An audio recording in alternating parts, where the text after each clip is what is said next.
Napilitan akong lagyan sila ng collar kasi para maano ko saan sila napunta sa marinig ko. Madaling hanapin. Yan ba? Yan ang kanyang wet food na Ozzy ha. Hindi ko ma-pronounce yung pagkanuanan. Ito'y dry food. Dry food yung isa. Sige na, sali ka na doon ka. At di ka ng blakwats. Doon niya baga ngay lakot seron to. Inis na binini. Nusugpad. Sige na, kain na. Kasi kailangan mo ng food. Makabawi ka sa iyong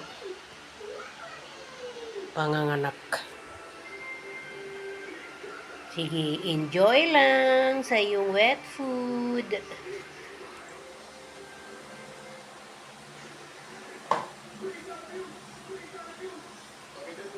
Ito yun.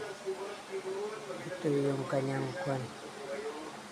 With new imported tuna and sardine na ang pangalan niya ay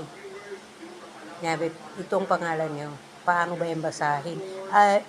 Ozzy. Ozzy. Hindi ko alam basahin. Basta Ozzy. Kay pure natural organic food. No preservatives, no artificial flavoring, no coloring. Basta no. Ito yung pinapakain ko sa kanila. Wet food nila at saka dry food. Ayan. Kasi pag nagkakasakit kasi mahal ang vet. So, kailangan alagaan. Hindi ko pinapakain ng kung ano-ano. Kaya makakancer din na makalbo. Sige, enjoy lang. Enjoy.